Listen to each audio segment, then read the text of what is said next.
성경적인 원리들의 적용.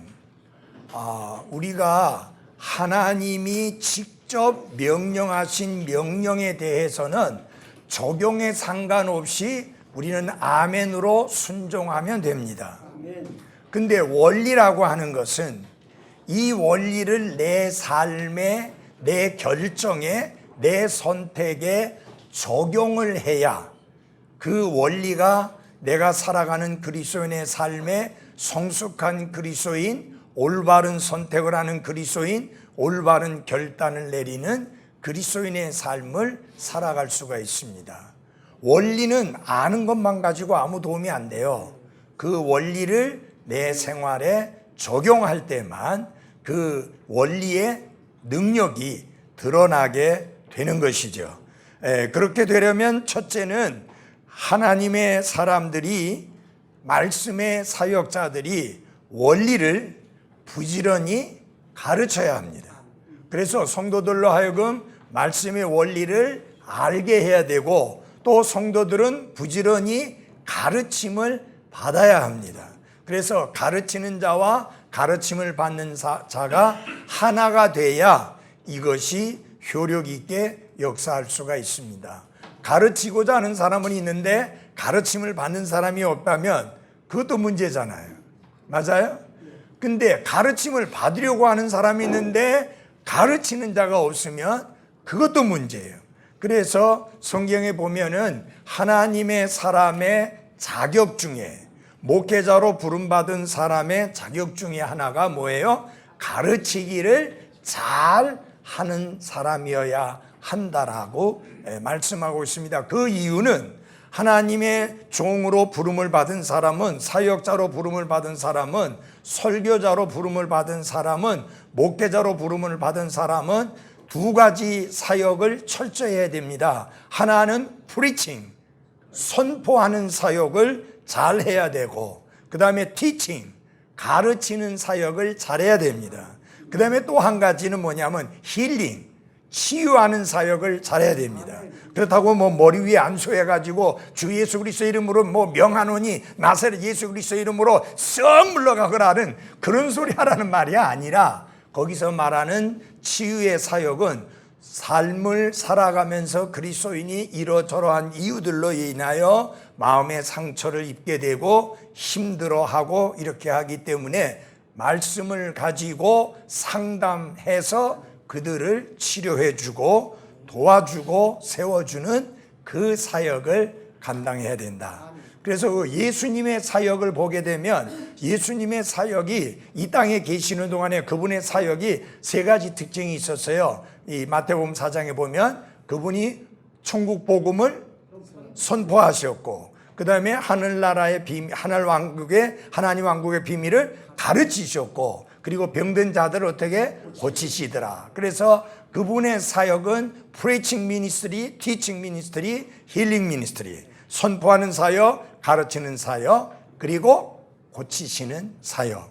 그랬기 때문에 그 주님의 양을 대신 돌보는 대리 목자인 목사는 그 세 가지 사역을 잘 할 수 있어야 되고, 신실하게 해야 되고, 부지런히 해야 합니다. 그렇기 때문에 이 말씀을 가르치는 시간은 반드시 교회 안에 있어야 되고, 반드시 목사는 가르치는 일을 부지런히 해야 되는 게 맞습니다. 그런데 나는 계속 가르칠 수 있는데 성도들은 여름에 쉬어야 된다 하니까 어쩔 수 없이 이제 쉬게 되는 그런 상황이 생기는 겁니다. 자, 두 번째로 성경적인 원리들은 적용돼야 합니다라고 하는 것입니다. 자, 히브리서 5장 11절에서 6장 3절까지의 말씀의 요점을 보면은 이렇습니다. 다 같이 히브리서 5장 11절입니다.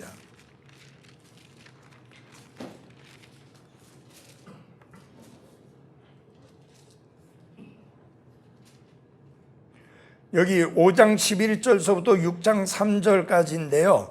특별히 6장 1절 가지고 여러분들에게 말씀을 드리겠습니다. 그러므로 우리가 그리스도의 교리의 기초, 원리들을 떠나 완전함으로 나아가서 그렇게 말씀을 하고 있습니다. 여기 보면은 두 가지 권면이 나오고 있는데 하나는 떠나자라는 겁니다.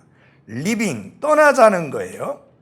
그 다음에 두 번째는 let us go, 가자, 나아가자 그런 말입니다. 이게 무슨 말이냐면은 기초 원리들은 그리스도 예수 안에서 어린아이 같은 그리스도인들의 수준에 속한 것이니까 그런 첫째 기초 원리들을 다른 사람으로부터 가르침 받아야 되는 이 어린아이 상태, 젖을 먹고 단단한 음식은 먹을 수 없는 이 상태를 뭐 하자? 떠나자는 거예요.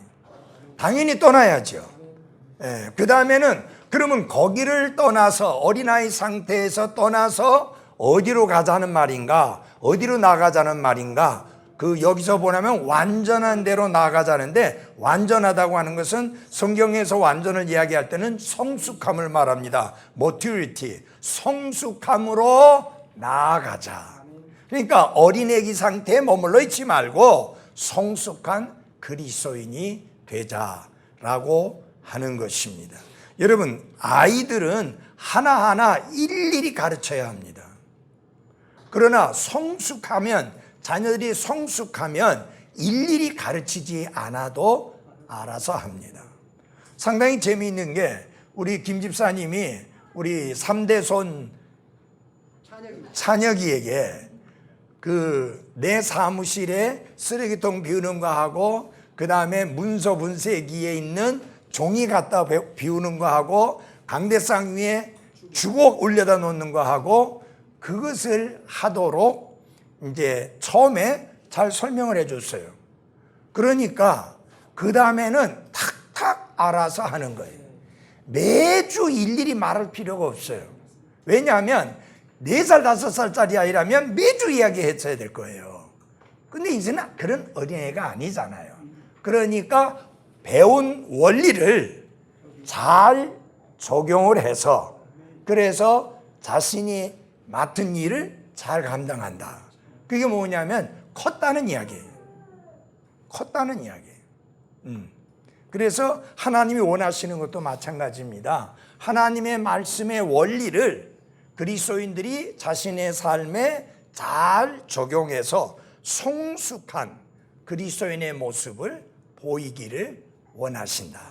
이게 원리는 다 아는데 고개만 끄덕거리고 원리를 삶에 적용하지 않는 것은 문제가 있다라고 하는 것입니다.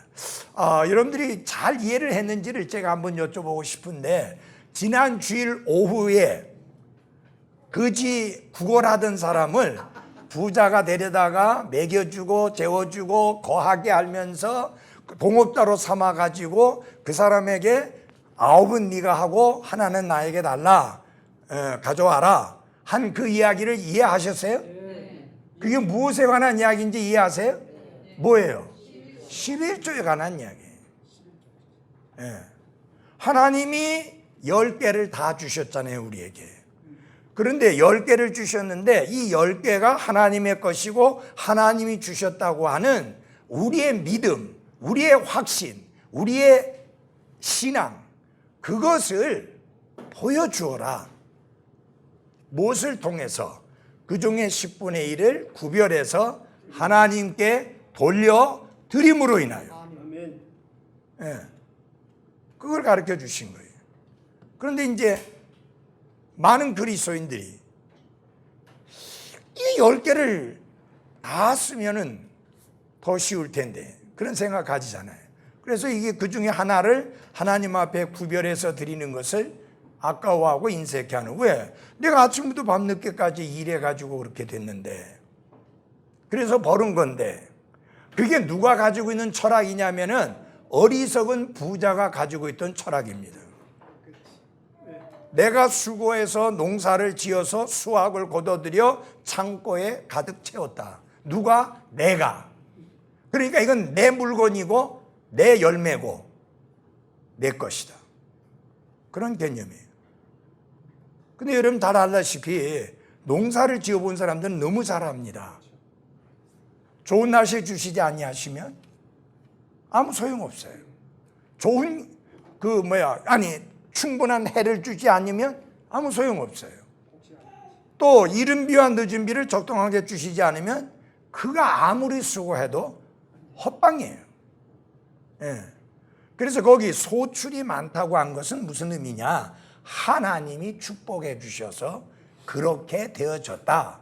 그 의미가 들어있는데 이 어리석은 부자는 그거를 완전히 무시해버린 거예요. 하나님을 자신의 마음속에서 삶에서 배제한 거죠. 그리고 누구만 있는가? 나만 있는 거예요. 나만 있는 거예요.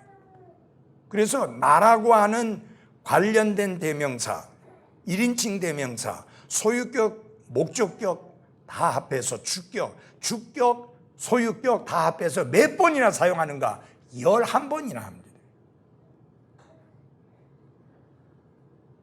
그만큼 그는 그 모든 것의 결과를 누가 만들어냈다는 거예요? 내가 만들어냈다는 거예요. 그러니 이것의 주인이 누구냐는 거예요. 내가 주인이라는 거예요. 이걸 뭐라고 하느냐? 착각이라고 합니다. 사실이 아니니까. 그래서 그리스도인들은 물론 이런 착각 속에 살지 않아야 되고, 착각 속에 살지 않는다고 하는 사실을 입증해 보이는 우리의 믿음이 뭐냐? 10분의 1을 거룩하게 구별하여 하나님 앞에 드리는 것입니다. 자, 그 다음에 세 번째로 여기서 보면은 하나님의 말씀의 원리들을 잘 소화시키고 적용함으로써 성숙함으로 나아가게 되는데, 하나님의 말씀의 원리를 잘 소화시켜야 합니다.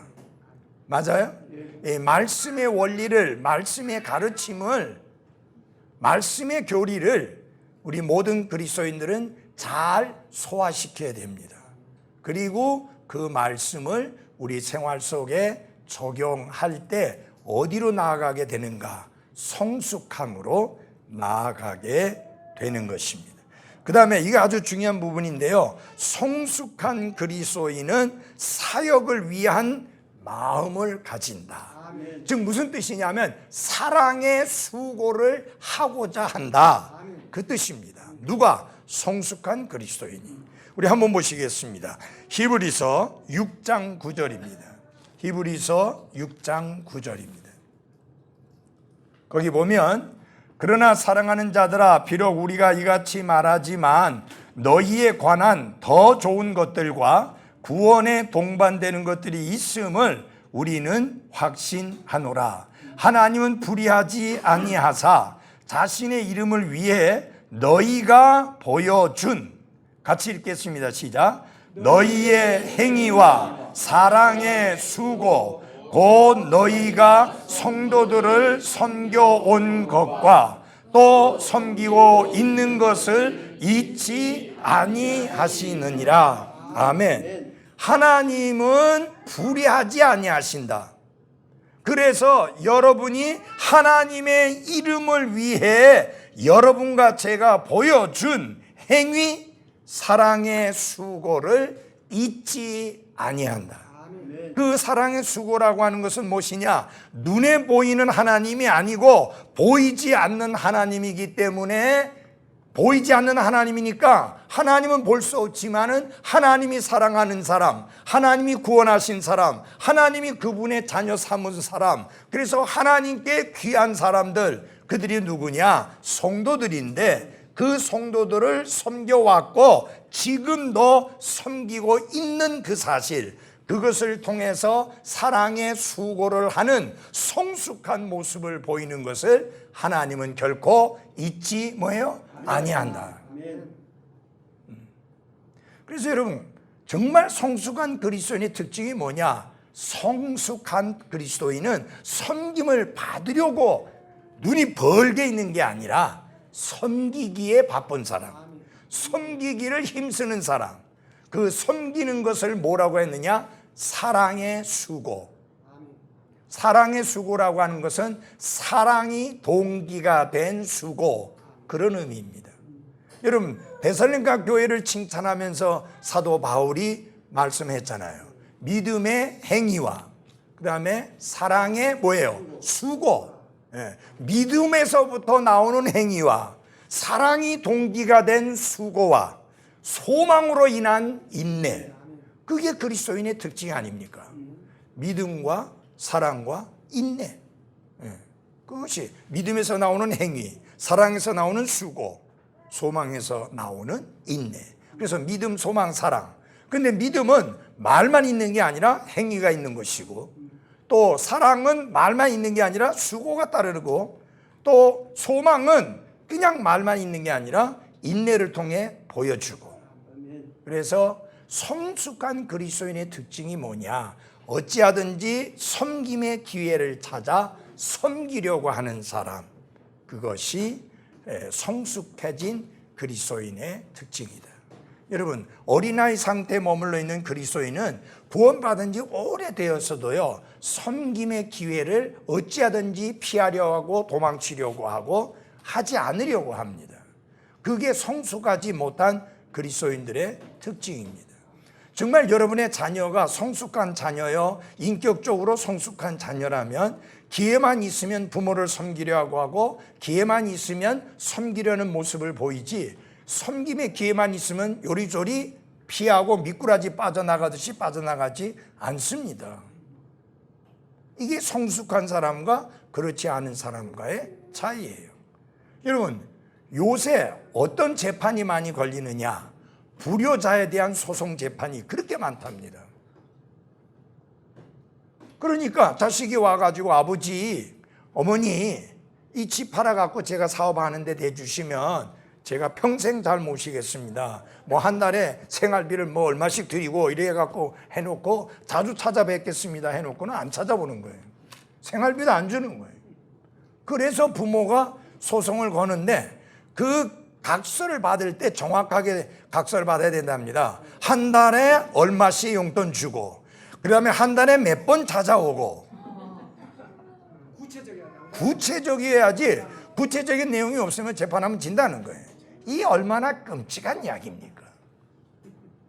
그는 결혼해서 시집장가 갔지만 성숙한 자녀가 아닌 거죠. 성숙한 자녀라면 당연히 부모님을 잘 공경하고 효도하고 섬기는 게 마찬가지잖아요. 맞아요?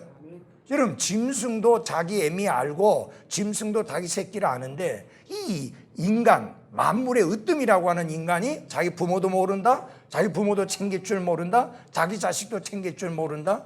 그거는 말이 안 되잖아요. 짐승보다 못하다는 말이 거기서 나오는 거예요. 여러분, 그 지난번에 코끼리인가요? 자기 새끼 죽었다고 그 새끼를 안 놔주는 거예요.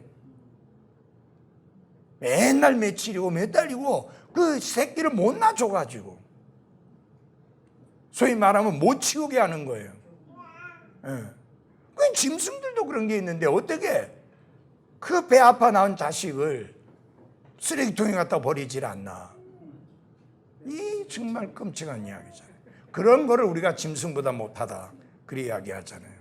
그래서 성숙한 그리스도인과 미숙한 그리스도인의 차이가 뭐냐? 미숙한 그리스도인, 어린 그리스도인은 늘 섬김을 받고자만 하지 섬기려고 하는 사랑의 수고를 하려고 하지 않는다라고 하는 것입니다. 여러분, 사랑이 동기가 된 수고는 기쁨으로 하고 감사함으로 하고 즐거움으로 하고 자원함으로 하게 되어 있습니다. 아멘. 근데 헌금은 여러분 뭐 자원해서 하고 뭐 그런 식이 아니에요. 순종해야 될 헌금은 11조고 그 외의 헌금은 자원해서 하는 거예요. 그게 감사의 헌금이든지 선교 헌금이든지 건축 헌금이든지 무슨 구제 헌금이든지 사랑의 헌금이든지 그것은 자원해서 하는 거예요.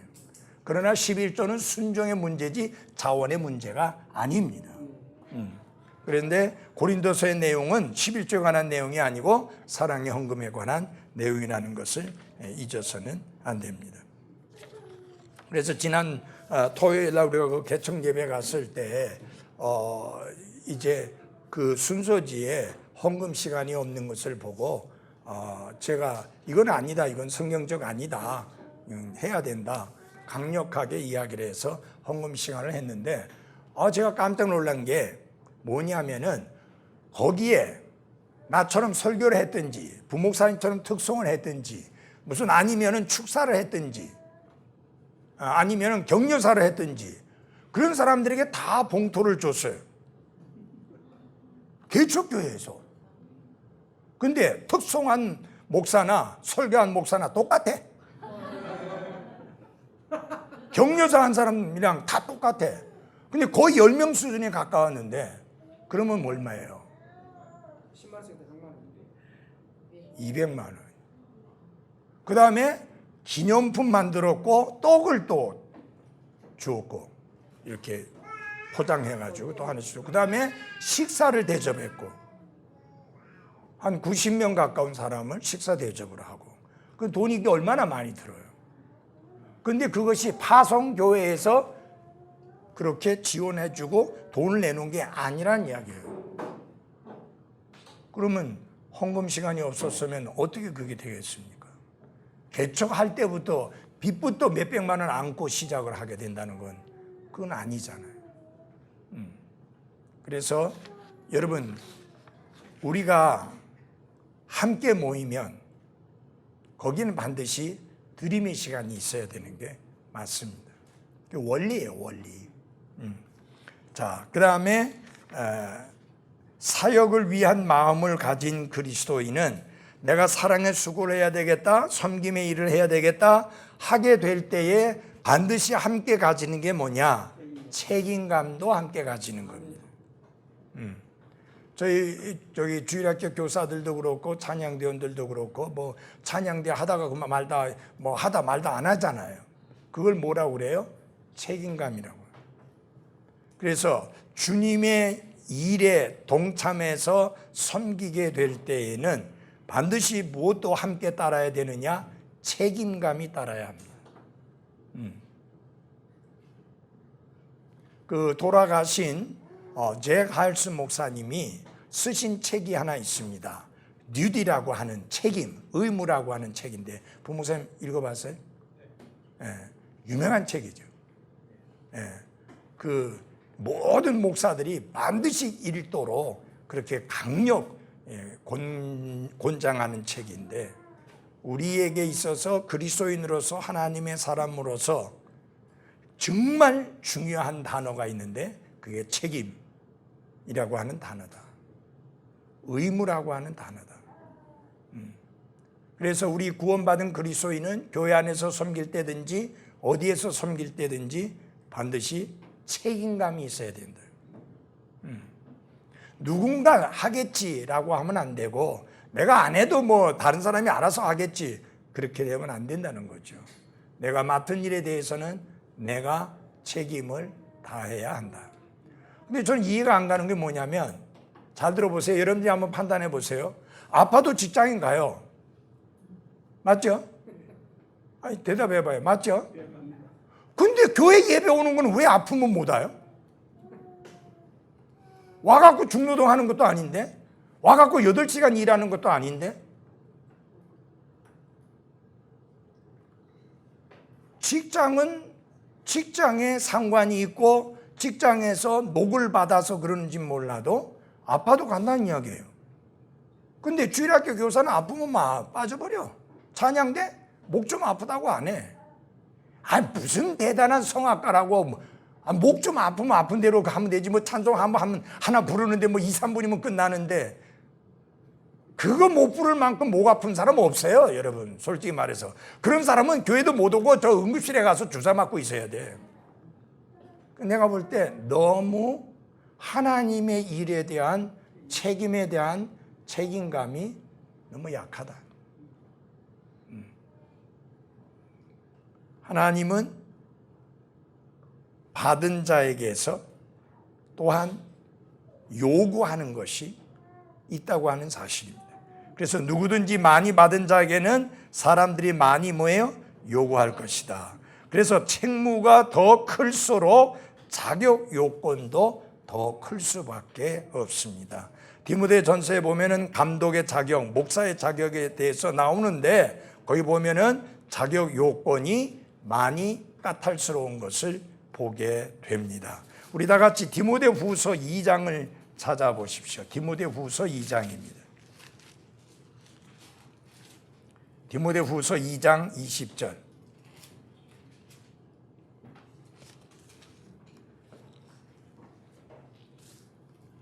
그러나 큰 집에는 금그릇과 은그릇뿐 아니라 나무그릇과 질그릇도 있어 어떤 것들은 존귀에 이르고 어떤 것들은 수치에 이르나니 그러므로 사람이 이런 것들로부터 자기를 깨끗하게 하면 존귀에 이르는 그릇 곧 거룩히 구별되어 주인이 쓰기에 합당하며 모든 선한 일에 예비된 그릇이 되리라 라고 했습니다. 여러분, 비싼 그릇이라고 해서 우리 주부들이 그 그릇을 자주 쓰거나 잘 활용하는 건 아닙니다. 거의 보면은 주부들이 비싼 그릇들은 모셔놔요. 언제 쓸지 몰라겠어요. 그죠? 우리 집에도 같은 혼인 그릇인데 평소에 쓰는 그릇하고 큰아들이 왔을 때 쓰는 그릇하고 달라요. 큰아들 오면 쓰는 거 일주일에 한번 쓰네요. 예, 그냥 일주일에 한 번 쓰는 건데, 평소에 남편이 하늘 같은 남편이 그 남편에게 차릴 때 써야지. 이제 웃자고 하는 소리지만 여러분 보면은 사실은 늘 자주 쓰던 그릇을 쉽게 쓰죠. 왜? 그건 늘 깨끗이 씻겨져 있으니까 언제든지 사용할 수 있는 거예요. 근데 비싼 그릇, 좋은 그릇은 항상 깨끗이 씻고 놓는 게 아니에요. 특별한 때 쓰기 위해서 따로 놓아놨으니까 그건 먼지도 많이 묻어 있고 안 깨끗하는 거예요. 그러니까 잘 안 쓰죠. 잘 쓰임 받지 못하죠. 특별히 여러분 은수저나 은으로 된 것들, 그것들은요 계속 닦아대지 않으면은 녹이 슬거든. 아주 시퍼렇게 녹이 쓴다고. 그런데 그런 건 잘 안 써져요. 예, 지금 어디 갔는지도 모르겠어요. 옛날에 누가 은으로 된 포크를 줬는데 어디 갔는지 모르겠어요. 지금 보니까 안 보이더라고. 근데 보니까 잘 안 써요. 그거는 쓰려면 귀찮아. 내 닦고 내 해야 되니까. 근데 스테인리스 포크는 언제든지 쉽게 쓰잖아요. 왜? 깨끗하니까. 그래서 여러분, 능력이 있어서 하나님이 귀하게 쓰시는 게 아니고, 재능이 많아서 하나님이 귀하게 쓰는 게 아니고, 많이 배웠고 똑똑하기 때문에 하나님이 귀하게 쓰는 게 아니라 깨끗한 그릇이기 때문에 하나님이 들어 사용을 하시는 것입니다.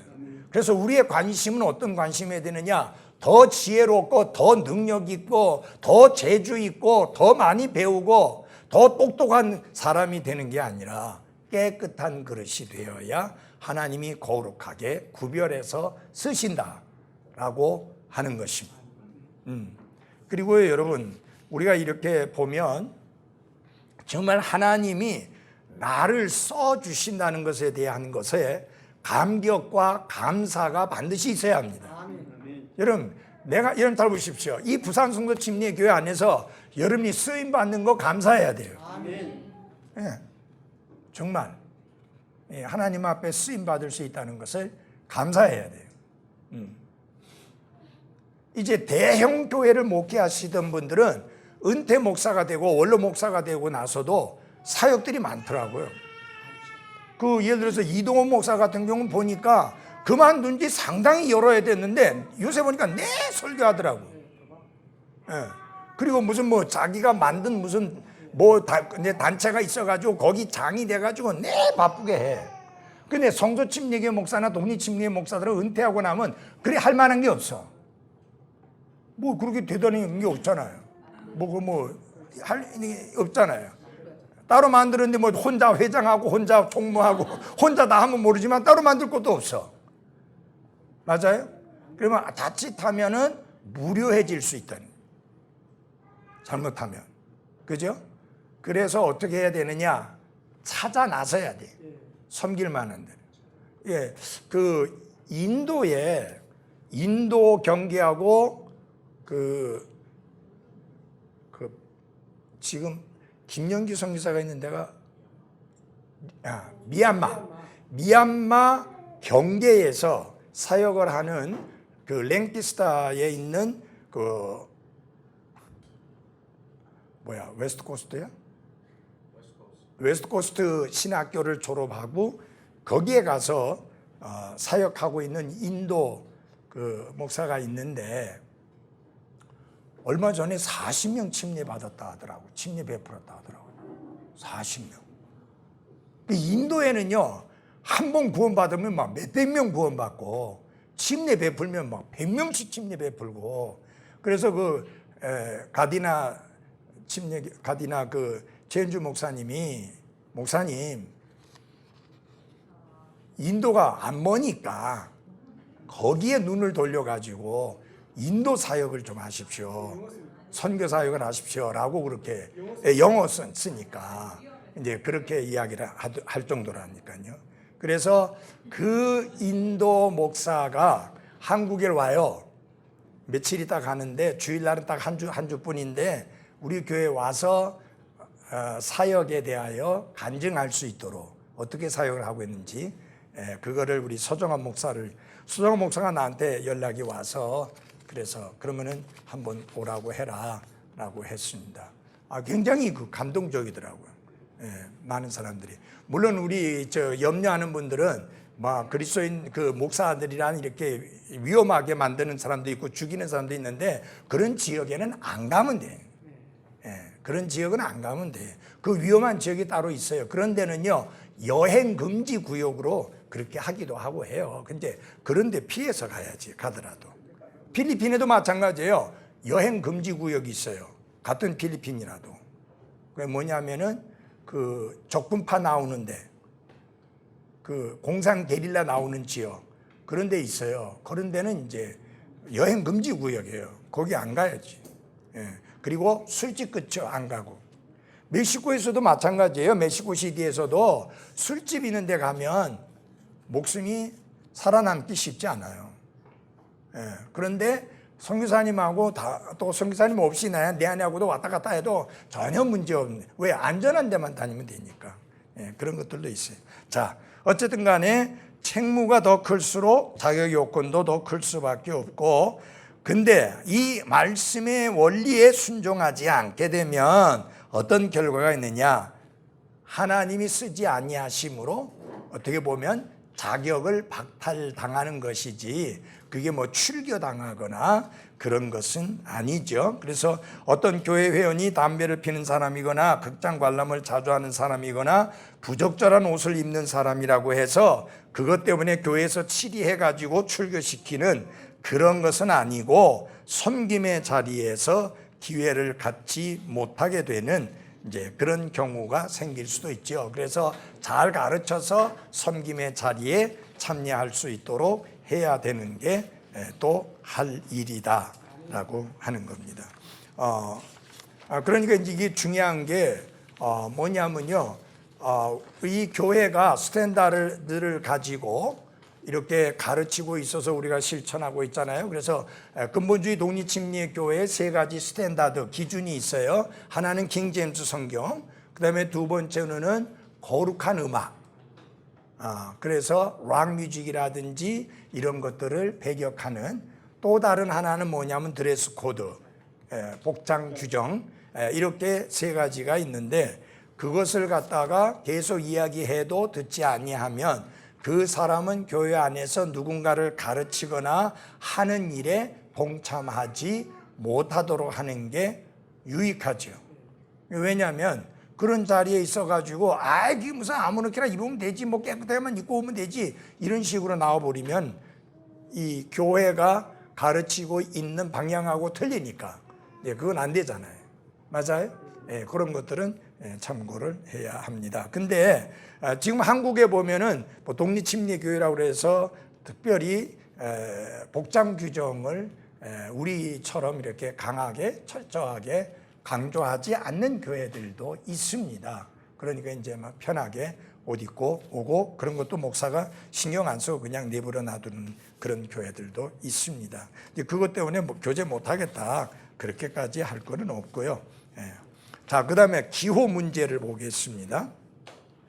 물론 기호라는 단어는 하나님 말씀에 성경에서 발견되지가 않습니다. 근데 사전의 정의를 보면 다른 사람이나 물건들보다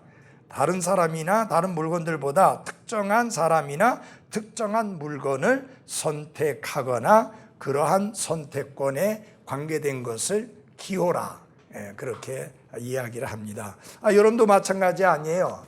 어떤 여러 가지 물건이 있는데 그 물건 중에서 여러분들이 더 좋아하고 그거는 아끼고 또 내가 소중히 여기는 그런 물건들 있기 마련이죠. 근데 그게 다 똑같지는 않거든요. 그러니까 그건 왜 그러냐? 그건 기호에 속한 거예요. 누가 옳고 누가 틀리고 이거 잘못됐고 이건 잘됐고의 문제가 아닙니다. 우리 노종남 형제님은 뭐 좋아하는 물건 뭐 있어요? 별로 없어요? 김영수 집사님은 뭘 좋아해요? 저요? 저도 특별히 좋은 거 없는데. 그거는 이제 생업에 관계된 거고. 주로 그냥 좋은 책이 있으면 사서 꼭 읽어야 지성이 풀리는 그런. 책, 그런 거 할 수 있습니다. 그렇죠? 근데 남자들이 많은 경우에 공통적으로 가지고 있는 취향 혹은 기호가 있는데 시계예요. 근데 뭐 안 그런 사람도 있는데 내가 보니까 전도사도 좀 시계에 조금 취향이 있는 것 같아. 능력이 안 돼서 그렇지만. 장영재는 어때요? 별 관심 없어요? 우리 사위 보니까 되게 관심이 있더라고요. 근데 남자 이제 각 사람마다 근데 우리 큰 아들은 시계 별 취향이 없어요. 그래서 그런 부분은 나하고 틀려요. 그런데 요새 왜 애플 시계 나오는 바람에 그거 있잖아요. 뭐 이걸로 뭐 오만 거 다 하잖아. 전화도 받고 뭐 운동도 체크하고 막 그게 기능이 많으니까 그래서 그거를 이제 좋아해서 그런 걸 하지. 나는 그런 기능보다는 보안직한 거. 나는 시계가 복잡하게 생겨야지 좋아합니다. 그러니까 뭐 바늘 2개 있고 뭐 이게 바늘 3개 있어가지고 초바늘, 분바늘, 시바늘 그 3개만 있으면 아무리 1,000만 원짜리, 2,000만 원짜리도 별 관심이 없어. 이게 저는 이렇게 복잡해야 돼. 복잡한 시계를 좋아해요. 그 취향이잖아요. 그건 취향이고 기호예요. 그래 이거는 뭐 누가 옳으니 틀리니 뭐 잘났느니 못났느니 그렇게 다투거나 싸우거나 변론할 문제가 아니다. 또 사람들도 마찬가지입니다. 사람들도 그 사람이 나빠서가 아니고 이렇게 좀 가까이 하면서 친근하게 하고 교제하고 좀 이렇게 하기가 좀 쉽고 편한 사람이 있고 그렇지 않은 사람이 있잖아요. 맞아요? 저는 철저하게 근본주의 독립침례교회하고 스탠다드를 확실하게 하는 사람이면 사귄 지 얼마 안 되고 안 지 얼마 안 돼도 거기 너무 편하고 좋아요. 근데 오랫동안 성서 침례교회 안에서 막 50년 이상 지났는데도 막 그렇지 않으면 별 관심이 없어요. 뭐 가까이 하고 싶지도 않고. 왜냐하면은 영양가가 없어 그런 사람들. 그래서 저는 영양가 없는 사람들하고 시간을 많이 보내고 하는 것을 싫어합니다. 그래서 가능한 한 공식적인 모임에서 끝나면 바로 일어나서 오려고 하는 게 영양가 없는 이야기하고 있고 영양가 없는 사람들하고 앉아서 시간 보내는 것은 낭비다. 그렇게 생각하는데 어떤 사람은 너무 친화력이 많은 사람이라서 친화력이 뛰어난 사람이라서 영양가 안 따지고 어쨌든 간에 이렇게 많이 또 가깝게 지내고 그다음에 많은 사람 더불어 친구하고 알고 지내고 하는 분들이 있는데 그것은 누가 옳고 누가 틀리냐의 문제가 아니고 기호의 문제다라고 하는 겁니다. 그런데 물론 그건 기호의 문제가 많은데 여러분들이 생각은 해보셔야 돼요. 내가 이런 사람들하고 많은 시간을 보내다 보면 주님과 함께 보낼 수 있는 시간도 빼앗기게 되고 또 사랑하는 가족들과 보낼 수 있는 시간도 빼앗기게 되고 그러니까 그런 부분을 참고하면 우리 그리스도인들이 어떻게 교제의 폭을 넓혀가야 되는지가 정리가 될 겁니다. 예를 들어서 이웃 사람들하고 너무 가깝게 지내가지고 뭐 너무너무 많은 사람을 사귀어가지고 너무 많은 시간을 보내는 그런 자매 보니까 그 자매는 굉장히 친화력이 뛰어납니다. 그 자매는 어디 갖다 놔도 금방 이웃집하고 사귀고 뭐 금방 뭐 같이 놀러가고 해외여행까지 갈 정도로 그렇게 되는데 문제는 보니까 성경 읽고 기도하는 시간이 없어요. 다시 말하면 영적인 성숙과 성장을 위해서 자신을 드리고 헌신하고 마음을 쏟을 수 있는 시간이 없어요. 왜? 시간은 한정되어 있고 시간은 제한되어 있는데 그렇게 많이 쪼개고 나누다 보면은 안 되잖아요. 맞아요? 예. 근데 한국 여자들 보면, 젊은 여자들 보면 수다 떤다고 카페에 그냥 넘쳐나. 그 사람들 때문에 커피집이 잘 되는 거예요. 가보세요. 애들 그냥 학원 보내고 그 3살짜리 기저귀 채워가지고 그냥 어린이집 보내놓고 지들은 그 커피집에 가서 수다나 떨고. 그래서 인생을 왜 저렇게 사나? 저게 자기의 기호고 자기의 취향이니까 저렇게 한다고 하지만 너무 지혜롭지 못한 삶이다. 적어도 그리스도인들은 본받거나 그것을 따라가거나 흉내내거나 배울 만한 그런 삶의 모습은 결코 아닙니다. 그리고 여러분 잊지 마십시오. 어느 날 내가 아이를 위해서 많은 시간을 투자하지 않은 것에 대해서 크게 후회하게 될 때가 와요. 그때 너무 늦잖아요. 아니 집에 있는데 왜 3살짜리 아이를 갖다 기저귀 채워가지고 어린이집에 보내요. 이제 제가 아침에 나오다 보면 차를 몰고 이렇게 나오다 보면요 무슨 저기 그거 같아. 그 모습들이 왜 이상가족 그거 같아. 저기 유치원 어린이집 버스 오잖아요. 손을 흔들어대고 이래 해서 그럴 걸 왜 보내? 집에 데리고 있지. 에? 무슨 이상가족 상봉, 그 다음에 또 기다렸다가 애들 만났는데 이상가족 상봉하는 것 같아. 몇십 년 만에 만나는 애처럼. 예. 눈물이 글썽글썽해가지고 왜 그런 짓을 하고 있어요? 여러분, 하나님이 우리에게 주신 자녀의 교육의 책임은 학교도 아니고 유치원도 아니고 부모입니다. 지난번에 앤드류 선교사 어머니 오셨었죠. 그 교회 크리스찬 스쿨이 있어요. 그런데 그 자녀 한 명도 그 교회의 부목사면서도 그 학교에 한 명도 안 보냈어요. 왜? 하나님이 내게 주신 자녀의 교육과 양육의 책임은 나에게 있다. 그래서 다 집에서 홈스쿨로 키운 거예요. 그러니까 내가 여러분들에게 말씀드리고자 하는 것은 뭐냐면 믿지 않는 여자들이, 믿지 않는 젊은 여자들이 하고 있는 거, 그게 멋지게 보이게 되면 안 된다는 거죠.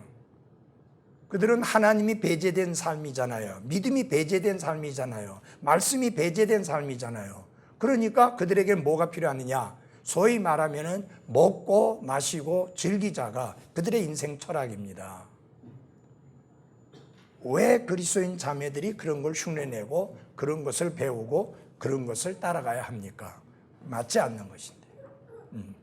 자, 그 다음에 기호의 실례를 보겠습니다. 고린도전서 7장으로 돌아가서 보면 결혼에 관한 그의 개인적인 기호를 표현하고 있는데, 여러분 사도 바울은 결혼했나요? 안 했나요? 안 했죠. 그래서 사도 바울은 결혼한 게 얼마나 좋은 건지는 몰라요. 알 수가 없잖아요. 결혼 안 했으니까. 맞죠? 그래서 여기 7절에 보면은 나는 모든 사람이 나와 같기를 원하노라. 그러나 사람마다 하나님께 받은 고유한 선물이 있어서 한 사람은 이러하고 다른 사람은 저러하니라. 나와 같기를 원한다는 말은 무슨 말이냐면 나처럼 결혼 안 하기를 원한다. 그런데 다 그러라고 하는 건 아니다. 어떤 사람은 결혼하도록 돼 있고 어떤 사람은 아니니까 그건 각자의 취향이요 선택이다. 그런데 그는 이렇게 말합니다. 결혼하지 않으면 좋겠다. 왜? 현재의 고난 때문에. 26절을 보십시오. 그러므로 내 생각에는 현재의 고난으로 인해 이것이 좋으니 내가 말하거니와 곧 남자가 그대로 지내는 것이 좋으니라. 현재의 고난이라는 것은 이때 당시는 기독교가 핍박을 받을 때잖아요. 그리스도인이 고난을 당할 때잖아요. 감옥에 갇히기도 하고 심지어는 사자굴에 던져지기도 하고 맹수에게 찢겨 죽기도 하는 그런 상황이었으니까 그리스도인이라는 사실 때문에 받는 현재의 고난으로 인해서 아내가 있고 자식이 있으면 얼마나 힘들겠냐. 그러니까 나처럼 혼자 지내는 게 낫다. 그 고난 때문에. 여러분 사도 바울이 결혼했다고 생각해 보십시오. 그 아내가 얼마나 힘들고 그 자식들이 얼마나 힘들겠어요. 실제로 지난 역사 속에서 그들이 결혼했고 자녀가 있는데 핍박을 받으면서 옥에 갇히고, 그래가지고 존 본연 같은 경우도 10년 이상을 감옥에 갇혀 있었잖아요. 근데 아내가 죽었는지 어쩌는지 모르지만 좌우간 아이들 중에 하나이는 앞을 못 보는 소경이었는데 그 아이가 꽃을 팔아가지고 아버지 옥바라지를 한 거예요. 보지 못하게 하니까 걔는 앞을 못 보는 애고, 또 이렇게 그 감옥에서 면담을 허가를 안 해주니까 창문으로 딸하고 대화를 하고 할 정도로 얼마나 힘들겠어요. 얼마나 아프겠어요. 진짜 현재의 고난으로 인하여 혼자 지낸 게 낫다고 말할 만하잖아요. 그 루마니아의 본브랜드 목사, 그분은 15년인가 감옥살이를 했습니다. 공산 치하에서. 그러니까 그 아내와 자식들이 얼마나 고생했겠습니까. 그러니까 사도 바울이 현재의 고난을 인하여 나처럼 혼자 지내는 것이 낫다는 말이 뭐 틀린 말은 아니잖아요. 사도 바울은 나는 여러분들이 염려됩니다. 그래서 나처럼 혼자 지내는 게 낫겠습니다, 남자들. 현재의 고난으로 인해서. 이제 그거는 이제 무슨 원리도 아니고 주의 훈계도 아니고 그의 개인적인 취향을 말하는 거예요. 몇 주 전에 어떤 그 좀 나이 같은 청년하고 상담을 하면서 결혼을 좀 생각해 보지 않겠냐. 이제 친구도 결혼을 했는데, 그러니까 결혼에 대한 약간의 트라우마가 있더라고요. 그래서 내가 결혼하면 과연 아내에게 잘할 수 있을지 자신이 없는데, 확신이 안 서는데, 내가 결혼해가지고 아내를 힘들게 하고 고통스럽게 한다면, 어렵게 한다면, 그거는 차라리 결혼하지 않아서 그 사람에게 고통을 안 안겨주는 게 낫지 않느냐. 그래서 뭐 더 이상 뭐 이야기할 수 없어서 더 밀어붙일 수도 없어서 그냥 그만뒀는데, 그렇다고 해서 뭐 결혼이 그렇게 강제적으로 되는 게 아니잖아요. 그 사람은 그런 것을 가지고 있어요. 그러니까 그렇게. 그리고 또 이게 요새 젊은 남자들이든 자매들이 여자들이 이제 이게 뭐냐면 불편하지 않다는 거. 그냥 불편해서 결혼하는 건 아니잖아요. 그런데 불편하지 않다는 거예요. 혼자 살아도 전혀 불편하지 않다. 그래서 결혼 안 하겠다는 거예요. 근데 성경 분명히 생육하고 번성하여 땅에 충만하라고 그랬는데 결혼 안 하면 그게 이루어지겠습니까? 그런 부분도 있죠. 그 다음에 보면은 32절에서 35절에 보면 지속적으로 반복되는 내용 중에 하나가 염려 없이라는 단어가 나옵니다.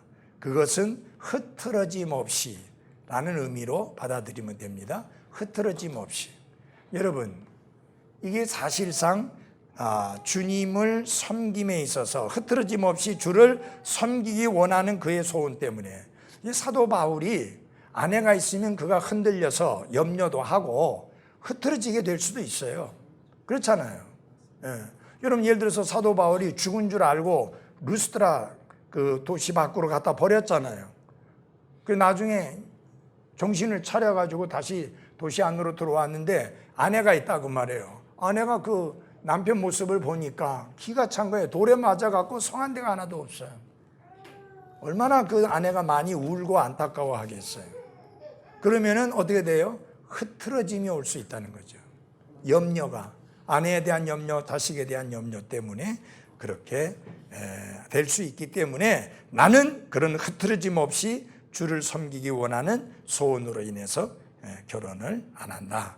그렇게 말하죠. 그러나와 그럼에도 불구하라는 표현에서 볼 수 있는 것은 결혼이 의무가 아니다는 사실로 인해서 의무는 아니다 라고 이렇게 사도 바울은 그렇게 이야기하고 있습니다.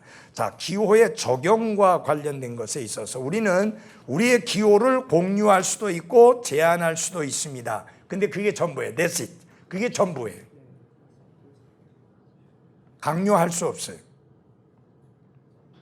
왜? 그것은 훈계가 아니고 원리도 아니기 때문에 그것을 권위 있게 제시할 수는 없다 그 말입니다. 취향에 관계된 건데 그 그 취향에 관한 것을 강요할 수는 없고 강권할 수 없고 강요할 수 없다라고 하는 이야기입니다. 무슨 말인지 아시겠죠?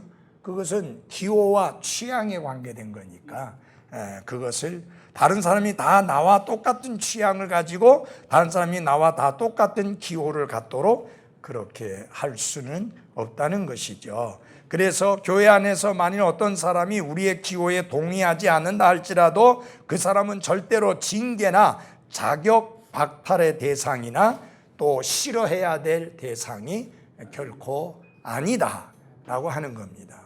자, 여러분, 우리 부목사하고 나하고는 교리적으로 아무 문제 없어요. 근데 취향은 너무 달라요.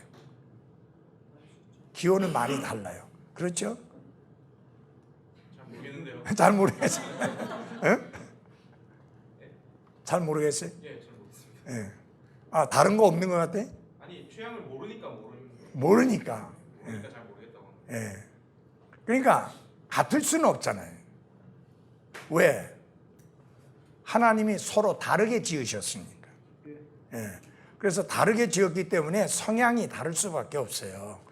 여러분, 아내와 남편이 결혼을 할 때 성향이 같고 취향이 같고 뭐 그다음에 뭐 기호가 같고 뭐가 같고 해서 결혼하는 게 아니고, 결혼은 어떤 것이냐면 두 사람이 맞추어 살 수 있다는, 둘이 같이 맞추어 살 수 있다고 하는 믿음과 확신이 있을 때 결혼하는 거예요. 나하고 내 아내하고 너무 달라요. 나는 덥다고 하면 내 아내 춥다고 그래요. 왜? 나는 춥지는 않지만 그냥 지날만 한데 내 아내는 덥다고 그래요. 그러면 막 머리 뒤에서 막 땀나고 막 그래요. 그러니까 예를 들어서 나는 잘 때 발을 밖으로 내놔야지 자요. 내 아내는 그래놓고는 절대 못 자. 나도 발이 차면 잠이 안 옵니다. 예, 그러니까 사람이 틀린 거예요. 내 안에는 발 내놔야 잠. 예, 그러니까 그거 뭐 그러면은 그냥 그거 맞춰서 하면 되는 거예요. 예, 예. 그 뭐 그게 무슨 뭐 그게 뭐 사느니 못 사느니 할 부분이 아니란 이야기죠. 그게 뭐냐면 소위 말하면 체질이 다른 거예요. 예. 근데 그걸 어떻게 같이 맞추느냐고. 또 강요해서도 안 돼. 그러면 괜히 쉴 데 없이 아무것도 아닌 것 같고 부부싸움 한다고 말이에요. 예. 그러지 말고 다른 것은 틀린 것이 아니기 때문에 존중해 주면 되는 거예요. 자, 그 다음에 하나의 기호가 다른 기호들과 충돌해서 그게 문제가 될 때는 가정, 교회, 학교 등등에서 그런 일이 있을 경우에는 선한 질서를 유지하기 위해서 권위의 위치에 있는 분의 기호를 따르는 것이 평안하다, 라는 이야기입니다. 그래서 교회에서는 영적 지도자의, 그 다음에 가정에서는 부모의, 학교에서는 교사들의 그것을 따르는 게 평안하다는 거죠. 예. 예? 뭐가요? 남편 내 있다고 지금 큰 소리 치시네. 예.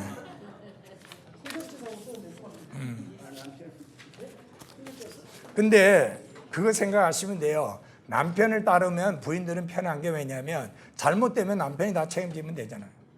책임은 없잖아요, 따르는 사람은. 그래서 제일 편한 사람이 누구냐면 부목사예요. 시키는 것만 하면 되니까 책임은 없잖아. 예. 주영이도 팀장 되니까 꼼짝도 안 해. 그러니까. 그전에는 막 근데 이제 담임 목사가 되면 모든 책임을 자신이 져야 되거든. 무거워요, 그거는. 엄청 그렇게 되면 그때부터 이제 어깨가 무거운 거예요. 예. 그러니까 부인도 마찬가지예요. 남편이 가정의 머리다. 뭐 머리가 책임지고 하면 되니까. 예. 그냥 머리를 존중하고 머리를 인정하고 머리의 권위에 따르면 세상이 편한 거예요. 요새 문 대통령이 얼마나 골치 아파요. 예, 굉장히 골치 아프잖아요. 그러니까 이낙연 씨는 편해. 국무총리.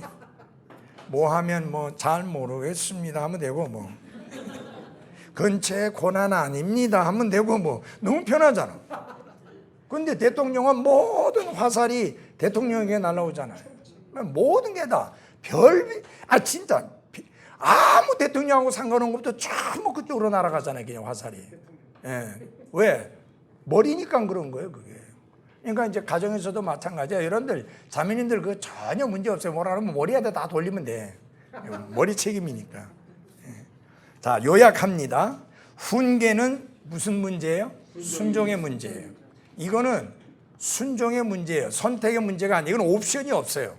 순종만 하면 돼요. 그 다음에 원리는 성숙의 문제예요. 성숙해야 원리를 내 생활에 잘 적용할 수 있습니다. 기호는 취향의 문제다. 그러니까 이 뭐 취향이 다른 것 때문에 충돌하고 부딪히고 할 것이 아니다라는 이야기입니다. 제가 어떤 목사님에게 그 왜 이 홈페이지에 주보를 못 보게 했냐? 그러니까 로그인을 해서 회원 가입을 해서 로그인을 해야지만 볼 수 있는 거예요. 그래서 왜 이렇게 했느냐? 이제 뭐 교회 소식도 알고 위해서 기도해주고 하려니까 그렇게 하니까 그리고 어떻게 하느냐면은 토요일마다 부목사가 나한테 카톡으로 주보를 보내와요. 왜 그러냐 그러니까 뭐 다른 사람들이 외부 사람들이 뭐 교회에서 나간 사람들이 그걸 읽고 알고는 뭐 이렇쿵저렇쿵 말을 하고 공격을 하고 그런다고 해서 그렇게 이제 로그인해서 그 교회 진짜 회원만 볼 수 있게 한다. 사진도 못 봐. 우리는 다 공개해요. 로그인 필요 없이 뭐 누구나 다 사진이고 설교고 뭐 교회 소식이고 뭐고 다 볼 수 있어요. 왜냐? 뭐 다 보는데 뭐 문제 있어요? 그냥 보면 되잖아요. 근데 이것도 뭐냐면 원리에 관련된 게 아니에요. 담임 목사의 기호에 관계된 이야기예요. 나는 모든 사람이 다 봐도 괜찮다. 어떤 분은 다 보면 안 된다. 봐가지고 이상한 짓 하니까 나는 이상한 거 할 것 같은 걱정과 염려가 없으니까 다 봐도 된다. 이제 이거는 기호와 관련된 거니까 뭐 누가 옳고 누가 틀리고의 문제는 아니다라고 하는 겁니다. 그래서 아까 고린도전서 8장 7절은 기호를, 8장 8절은 원리를, 8장 9절은 훈계를 이야기하고 있다라고 하는 겁니다. 자, 보십시오. 신명기 22장 5절은 훈계입니다. 한번 찾아보겠습니다. 신명기 22장 5절입니다.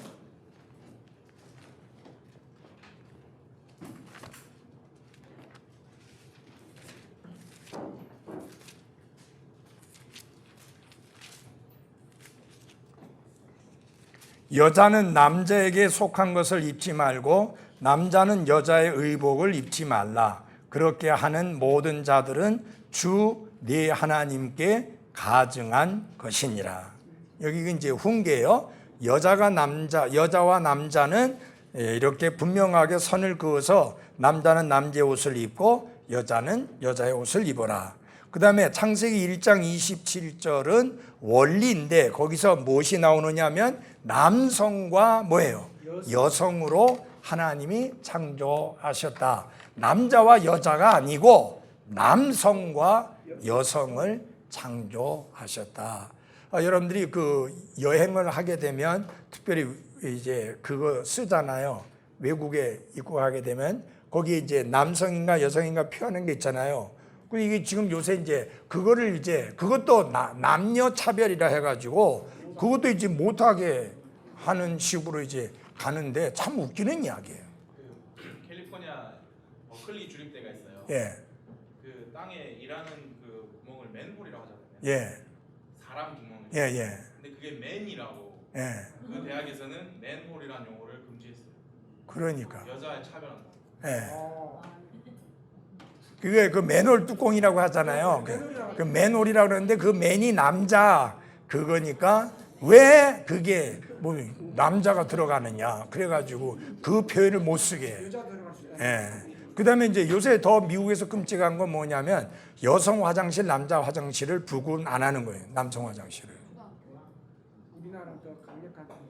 예. 근데 이건 근데 오히려 우리나라는 지금 철저하게 하죠. 왜냐하면 이 범죄가 일어나고 나서 우리는 철저하게 하는데 미국에는 지금 철저하게 하는 게 아니라 이제 전에는 철저하게 했는데 지금은 자꾸만 남녀평등 때문에 성의 벽을 허물려고 하는 거예요. 이건 고약한 짓이에요. 정말 사악한 짓입니다.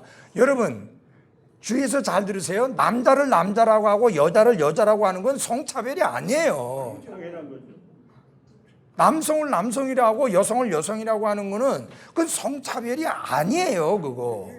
그걸 갖다가 성차별이라고 하면서 그런 표시를 못하게, 그런 거 말하자면은 그 표를 안 하게. 그래서 전에는 보면 꼭 그거 fail, female 해가지고 FM 그 표시 돼 있잖아요. 그거 이제 안 하게. 그 입국 신고서 같은데 이제 그런 거 없애게. 예.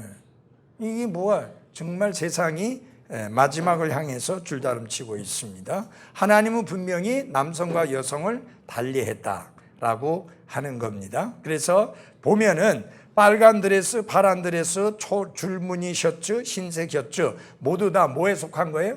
기호에 속한 것이다 라고 이제 하는 겁니다. 근데 재미있는 게 그 전에 어떤 선교사님하고 이야기를 했더니 우리는 빨간색이 여자 색깔이라고 그러죠. 그래서 빨간색 차를 몰고 다니면 그 여자가 타는 색깔을 남자가 타고 다닌다 그런 말을 하는데 미국에서는 빨간색이 자동차는 남자 색깔이고 여자 색깔은 파란색이래요. 네. 그 전에 스티브 밴더 선교사가 그 빨간 차를 몰고 다녔거든요. 그래서 내가 바스라 선교사한테 왜 이쪽에 빨간 색깔을 사서 몰고 다니냐. 왜냐하면 사모는 잘 안 몰고 다니고 목사님 주로 몰고 다니는데 그래 물어보니까 선교사님이 빨간색 차량이 남자 색깔이고 파란색 차량이 여자 색깔 그거래요. 예. 예, 빨간 거잖아. 선교사님 차 빨갛잖아요. 예. 선교사님 차 빨간. 지난번에 빨간 거였는데 지금은 아니잖아요. 지금은 아니에요. 예. 스파크는 빨간색 아닌 것 같은데. 뭐 어쨌든 간에 뭐냐면은 그런 거 다 취향에 속한 거예요. 예, 취향에 속한 거니까 왜냐면 어떻게 보면 어떤 나라마다 그 색깔에 대한 개념을 달리 하거든요. 중국 사람들이 가지고 있는 색깔에 대한 개념은 우리하고 너무 틀려요. 예, 그러니까 그것 가지고 뭐 다투고 싸우고 빨간색 뭐 남자 거다 여자 거다 그렇게 다툴 필요가 없습니다. 제가 위에 양복을 안 입을 때는 이렇게 짧은 와이셔츠를 입고 이렇게 여러분들에게 말씀 가르치고 이렇게 하지만 설교할 때는 이걸 안 입어요. 그건 내 취향이에요. 왜 그러냐면 양복을 입었는데 설교하다 보면 이 짧은 걸 입으면 이렇게 하면서 여기 다 살이 나오잖아요. 이게 팔이. 내 말 이해돼요? 설교하면 이게 긴 와이셔츠 안 입으면 이게 다 나오잖아요. 이게 보기가 싫은 거예요. 내가 생각해봐도 성도들 눈에도 그게 보기 좋게 보이지 않을 것 같아요. 그래서 긴 와이셔츠를 입고 설교를 한 거예요. 그러니까 지금은 에어컨 빵빵 나와서 뭐 별 상관이 없는데 연산동에 있을 때 그때 에어컨도 없고 선풍기 더운 바람 나올 때 그때도 긴 옷 입고 긴 와이셔츠 입고 설교했고 그러니까 아침 끝나고 나면 다 젖어가지고 다시 새로운 와이셔츠를 갈아입어야 될 정도로 그렇게 이제 다 버렸었거든요. 이제 그러니까 그런 것은 개인 취향에 관한 건데 취향에 관한 거지만은 내가 이제 부목사에게 또 전도사에게 이야기를 했어요. 설교할 때 이런 부분이 있어서 좀 보기가 흉하더라. 그래서 긴 거 입으니까 평소에 설교 안 할 때는 짧은 거 입어도 되는데 설교할 때는 긴 걸 입고 했으면 좋겠다. 그래가지고 다 긴 거 입고 이제 설교합니다. 강요한 건 아니었어요. 부목사, 내가 강요는 안 했지? 저도 예. 그게 제 기호입니다. 예? 저도 그게 제. 그래요. 예. 근데 처음엔 짧은 거 입고 설교했잖아. 아니요, 그런 날 있잖아요. 다려놓은 긴 와이셔츠가 없는. 그런 날만 목사님이 보시니까. 그런 거예요? 그런데 원래 드레스 셔츠에는 짧은 게 없습니다. 드레스 셔츠라는 것은 뭐냐면은 정식적으로 양복에 갖추어서 입는 셔츠를 드레스 셔츠라고 그러는데 거기에는 짧은 게 없어요, 원래가. 이 정상이 아니에요. 길게 입는 것이 맞는 거고 원래 사실 양복 정장을 하려면 뭘 입어야 되느냐면 조끼를 입어야 돼요. 항상 여름이건 가을이건 겨울이건 조끼를 입어야 되는 게 양복의 정장이에요. 그게 제대로 갖춰진. 그래서 조끼를 입는 게 불편하다 보니까 뭐가 나왔느냐 하면은 더블 브레스트라고 해가지고 이렇게 가려진 거 있잖아요. 양쪽에 버튼이 있는 거. 그걸 우리가 로마익이라고 하는 거. 예. 이제 목사님 간혹 입으셨는데. 예. 그 요새는 그 옷이 안 나와요. 안 나와요. 예. 따로 맞추지 않는 이상 그 옷이 안 나와요. 그 참 그 좋은데 특별히 겨울에 되게 좋아요. 저같이 내복 안 입는 사람한테는 그렇게 하면은 굉장히 따시거든요. 예. 그러니까 그거를 입으면 조끼를 안 입어도 되는 거예요. 다 가려지니까. 예. 그러니까 이제 조끼를 입는 게. 그러니까 이런 것들은 다 취향에 관한 것이고 조금은 한번 이렇게 갖추어야 된다고 하면 생각해 볼 만한 이제 그런 부분인데 이게 뭐 이것 가지고 교제할 수 있느니 없느니 뭐 그럴 만한 부분들은 아니다라고 하는 겁니다. 아마도 가장 위험한 경우는 우리의 기호가 원리들을 위반하는 경우 그리고 원리를 따르지 않는 행동이 직접적으로 훈계를 위반하는 경우가 가장 위험한 경우다. 그런데 우리 여기 사무엘하 11장 1절 여기 저자는 이것을 기호라고 이야기했는데 저는 개인적으로 이거는 기호라고 생각하지 않아요. 저는 그렇게 안 믿어요. 제가 개인적으로 볼 때는 그렇지 않아요. 한번 찾아보겠습니다. 사무엘하 11장 1절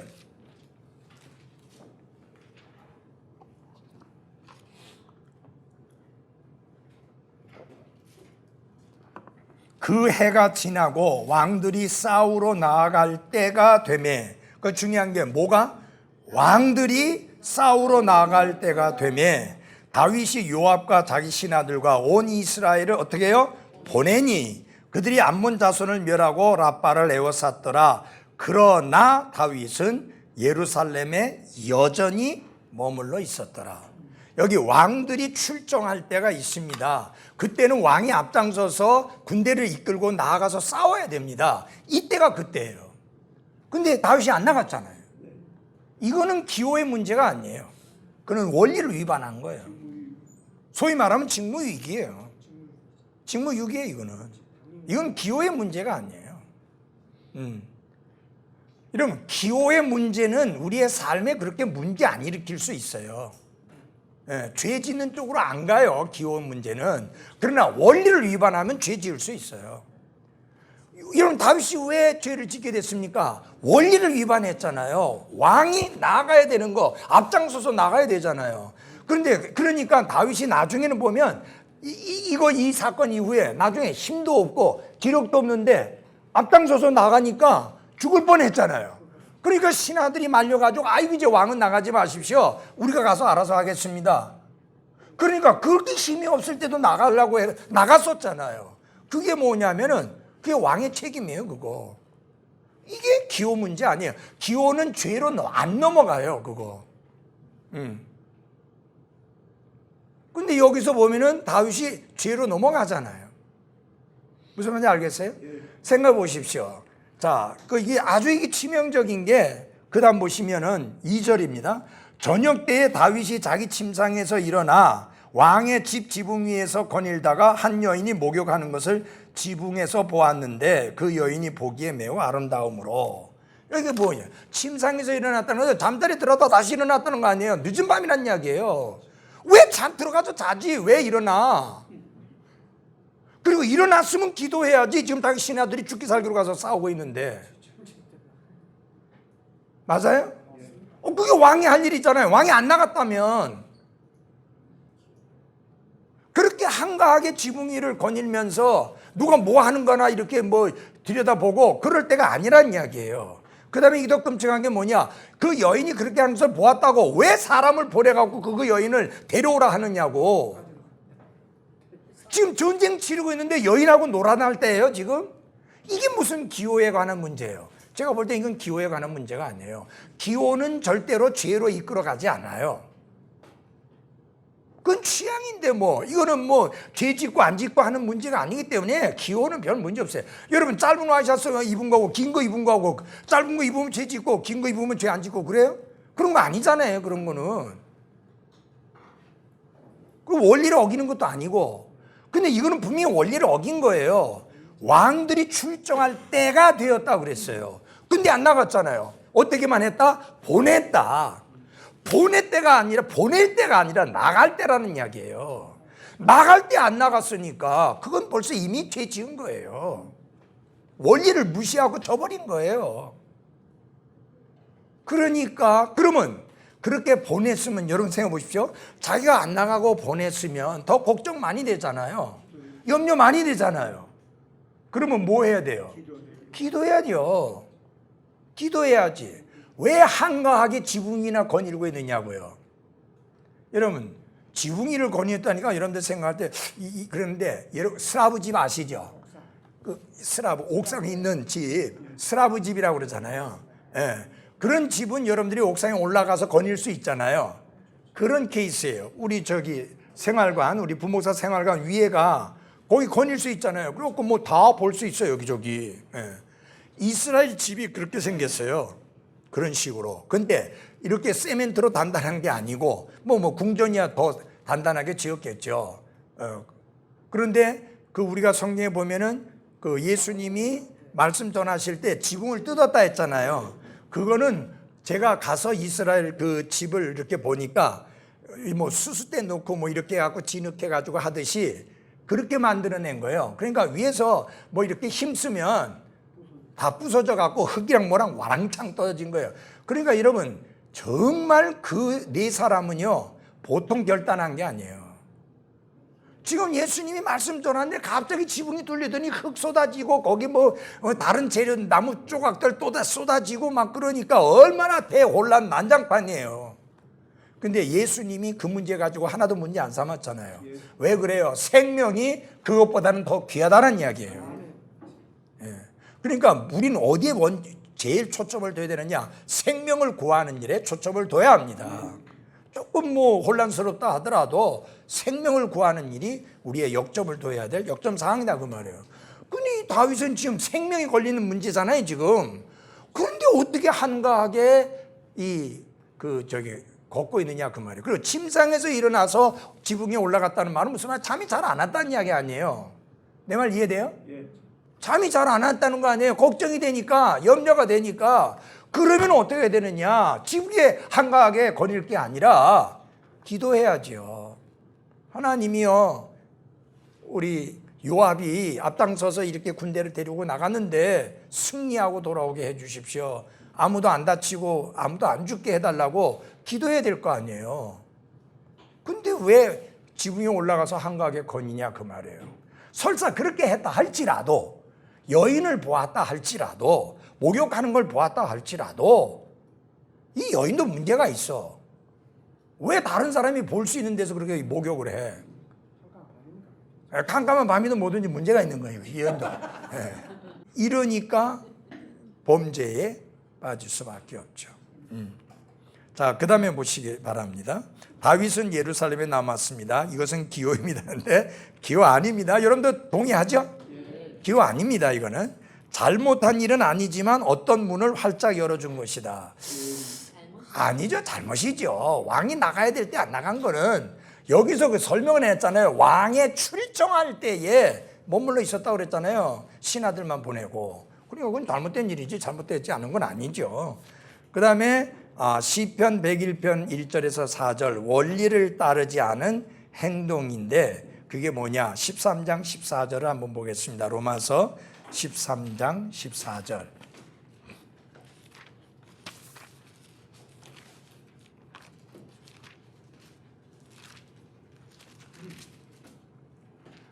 오직 너희는 주 예수 그리스도로 옷 입고 육신의 정욕을 채우기 위해 육신에게 뭘 주지 말라? 기회를 주지 말라. 이게 말씀의 원리예요. 절대로 육신에게 기회를 주지 마라. 여기서 말하는 육신이라는 것은 타락된 본성이잖아요. 타락된 본성을 언제든지 기회만 노려요. 기회만 주어지면 바로 행동으로 옮기는 게 타락된 육신의 특징이에요. 이거 죄의 본성의 특징이에요. 우리 모두 다 똑같아요. 나나 여러분이 다 똑같아요. 그래서 미국의 목사님들은 상담할 때 자매들만 혼자 상담해야 될 경우에 반드시 문을 열어놓고 상담해요. 사무실 문 못 닫게 해요. 그리고 어떤 목사님은 이 벽이 전부 다 유리로 된 걸로 해요. 그러니까 사람들이 왔다 갔다 하다가 다 보이는 거예요. 거기서 뭐 어떻게 나쁜 짓 하겠어요?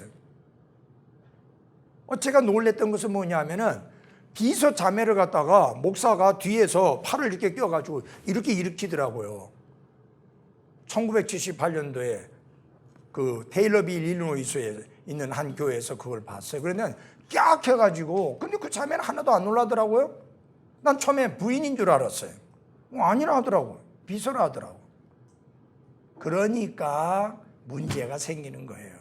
왜 터치를 해요? 전에 우리 부목사 설교했잖아요. 터치하는 거 아니라고. 그건 터치할 일이 아니에요. 그거. 그래 하면 안 되죠. 그거는 뭐냐? 육신에 뭘 주는 거예요? 기회를 주는 거예요. 성경은 육신에 기회를 주지 말라 했잖아요. 자, 그래서 원리를 따르지 않는 행동을 했다라는 건데, 이게 이제 원리를 따르지 않다 보면 뭐에 빠지느냐? 죄에 빠지는 거예요. 죄에 빠지는 거예요. 그래서 출애굽기 20장 14절에 뭐라냐? 간음하지 말라라는 그 훈계를 위반하는 행동으로 옮겨지게 되는 겁니다.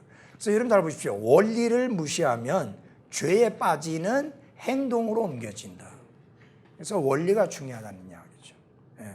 그래서 육신에 기회를 주지 말라. 굉장히 중요합니다. 아니, 나는 저기 어느 대학인가? 그 대학이 건국대학이었는가요? 그 교수가 나는 교정을 걸을 때 땅만 보고 간다. 땅만 보고 걷는다. 여학생들이 너무 짧은 치마를 입고 다니고, 그러니까 자기는 자기를 지키기 위해서 땅만 보고 걷는다. 내가 볼 땐 제대로 말했는데 잘렸잖아요. 왜? 성차별 했다는 거예요. 성을 모욕하는 발언을 했다는 거예요. 그게 왜 모욕하는 발언이에요? 내가 나를 지키기 위해서, 조심하기 위해서 나 그런데 안 쳐다보고 땅바닥만 보고 간다고 하면은 참 그 교수 참 훌륭하다 해야지. 왜 그가 잘려야 되고 왜 그가 징계받아야 되느냐고.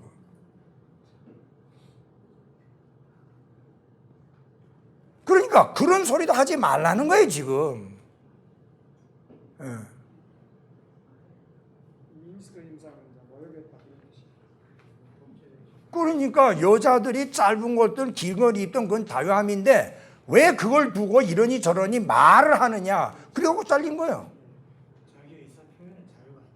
그러니까 그 이제 다른 이제 공격하고 반대한 사람들은 아니 그 사람은 자기 의견을 표시한 건데 왜 그게 잘못되었느냐고, 왜 그걸 자르느냐고.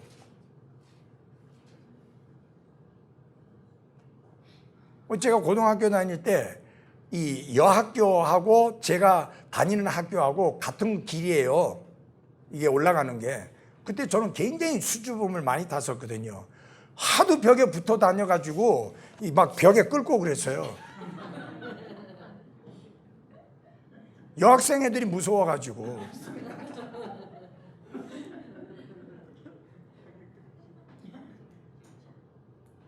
그러니까 그런 식의 말을 하면 또 이게 이상한 사람이 되는 게 딸리는 거예요. 그래 이게 참 무슨 이게 지금 뒤죽박죽이 뒤죽박죽. 엉망진창해. 말이 안 되는 걸 가지고 흠을 잡아가지고 이제 공격하고 이건 아닌데. 여기에 분별이 있습니다 해가지고 죄는 뭐를 한다? 진보한다. 예, 여러분 잘 아십시오. 죄는 발이 달려 있어요. 그래서 정체되어 있는 게 아니라 움직이는 거예요. 가만히 있지 않아요. 죄는 바빠요. 누구의 코를 껴가지고 그러하여금 범죄에 빠지게 할 것인가, 그것을 찾아 두루다니기에 바빠요. 죄는 한시도 쉬거나 놀고 있지 않아요. 그렇기 때문에 뭘 주지 말아야 되느냐? 기회를 주지 말아야 된다. 기회를 주지 말아야 된다. 근데 여러분, 우리가 구원받은 우리가, 거듭난 우리에게 죄의 본성이 없어서 그런 기회를 줄 수 있는 요소가 전혀 없는 존재라면 아무 상관이 없어요. 다 그런 걸 가지고 있는 거예요, 이게 지금. 그러니까 어떤 계기만 되면 이게 터져 나와가지고 죄로 발전하게 되는 본성이 우리 안에 있다 그 말이에요. 그러니까 그 본성에게 기회를 주면 안 된다는 이야기죠. 왜? 그 본성이 우리를 죄와 타락과 부패로 끌고 가기 때문에. 그래서 여러분 그 시편 1편 말씀을 보면 거기 나와 있지 않습니까? 처음에는 뭐예요? 함께 걷지 말아야 될 사람들과 같이 걷는 거예요. 함께 걷다 보면 어떻게 되느냐? 이제 멈추어 서서 네 편, 내 편 구분이 없어요. 안 되는 거야. 그냥 하나가 돼버리는 거예요. 그리고는 이제 퍽 퍼져 앉아서 그냥 같이 즐기고 노는 거예요. 이게 아주 위험한 거예요. 이렇게 계속 발전하는 거예요. 그래서 죄는 진보한다는 것을 알아야 되고, 여기 또 중요한 게 있는데, 경고 표지면이 걸려 있다면 경계선에서 멀리 떨어져 있는 게 좋습니다. 이거 굉장히 중요한데, 우리 그래서 경계선 가까이 걷지 말라라는 말이 있는데, 이건 신앙생활에 있어서 철칙입니다. 경계선 가까이 걸으면 어느 쪽으로 넘어가느냐? 죄 짓는 쪽으로, 범죄하는 쪽으로 넘어가게 돼 있어요. 항상 그렇게 돼 있어요. 예. 경계선 가까이 걸면. 자, 우리 다 같이 잠언 4장을 찾아보겠습니다. 잠언 4장입니다.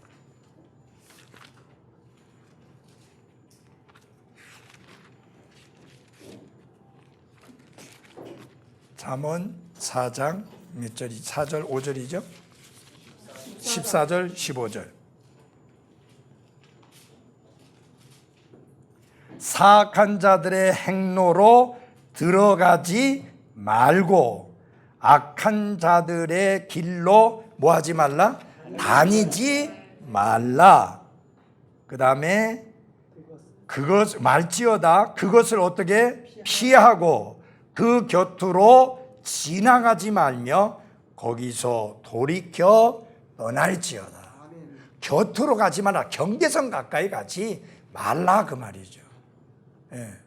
그래서 경계선 가까이 아슬아슬하게 걷는 사람들 보면 결국은 죄와 범죄의 길로 넘어가게 되어 있습니다.